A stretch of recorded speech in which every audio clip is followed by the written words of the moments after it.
Welcome back, guys, and today we're going to be talking a little bit about the preparation just before the ward round. And as always, please use some common sense, and if you have any trouble, always consult a senior.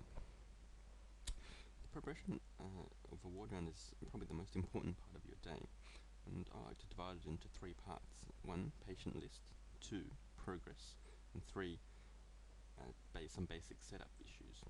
So in terms of the patient list, these days they're generally computer generated, and I like to organize them by patient location and then the patient name, age, etc., etc. But on the page or on another page, make sure you have a way of recording useful information. So I normally have on a separate page in a box a patient's name, what is their main diagnosis, what's their most recent bloods, what's the most recent imaging results, what are the results of the most recent consults, and where the patient might be going in terms of discharge planning. Now let's move on to the progress part. The progress part I like to divide into 4 parts. You can see that 1 is the results, 2 medical progress, 3 allied health input, and 4 discharge planning.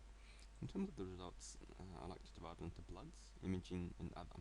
So for example, we have Mrs. Jones, who comes with left lower lobe pneumonia, so it might be important to follow her white cell counts or her C-reactive protein. Furthermore, we might have organised a CT chest for her to look for any complications of her pneumonia.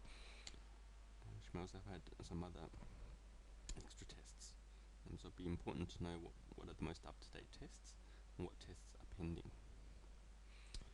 And then in terms of medical progress, again, I like to divide into 4 sections. So 1, overnight changes, particularly for patients who have been in hospital for a couple of days; 2, scheduled tests; 3, consults for procedures. So let's go back to overnight changes. Most of the time, obviously, patients remain quite stable overnight, but sometimes things can change, so it's important to get an idea of what's happened. And the best way I find is to ask the nursing staff, and 2, to look through the notes if you've got some time. In terms of scheduled tests, this is, if we're going back to the results section, these are things that have not done, or the results are not back yet. So it's important to keep a tab on when the particular test might be back. Next, in terms of consults, if you've asked another team to have a look at the patient, make sure you do check what's happened, and if they have come, we'll look at what are their recommendations. And if they haven't come, make sure you have an idea of when they might be coming, whether it be tomorrow or next week. Next, in terms of procedures, again, try to know what procedures have taken place and what results have come about, with any complications. If there's any planned procedures, we'll know when the exact date and time is. Next, in terms of allied health input, more than often these days, most patients will get some allied health review, given they're more elderly and more frail these days. So it's important to know, for example, what is their level of mobility? Are they 1 assist, are they 2 assist? Are they bedbound? Do you think they could benefit from some rehabilitation? Check with the occupational therapist to see what the level of function is. Do they need help with their showering? Do they need a home visit? Particularly for patients who come in with swallowing difficulties or aspiration pneumonia, speak to the speech pathologist to see, can they go home on a normal diet? Do they need a modified diet? And more importantly, some patients require financial assistance, or they require some assistance with discharge planning. Is the patient going to go home on their own? Are they going to go and live with their daughter? Are they going to have to go to an aged care facility? These are important questions to know from the social worker. And lastly, in terms of discharge planning, this is probably the most important thing, and it's very important to get on top of. So know about potential family meetings that have taken place or are about to take place, and attend those to see where we're at and when is the potential discharge date and destination.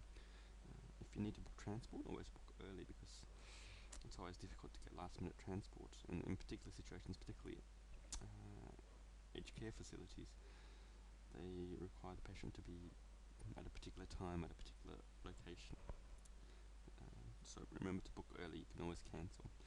And 3, to think about the discharge destination, because certain discharge destinations, particularly aged care facilities, require extra paperwork. they require you getting medications ready, and so on. So it's important to find out early. And lastly, obviously, is the setup. So before you start on your ward round, I recommend that you collect all the medical files. Grab a trolley, try to find the medication charts and the observation charts. Bringing along your useful packet of forms, so progress notes, medication charts, fluid charts, consent forms, etc. And it's probably a good idea to find what is the quickest route, but always prioritize and put the sickest patients first. So I hope this talk has given you some insight into the preparation, and I think that it's always worthwhile going to hospital 10 to 15 minutes early to do some of this groundwork. It'll make your day job a lot easier, and you'll get brownie points from your registrar and your consultant. Okay guys, I'll see you next time.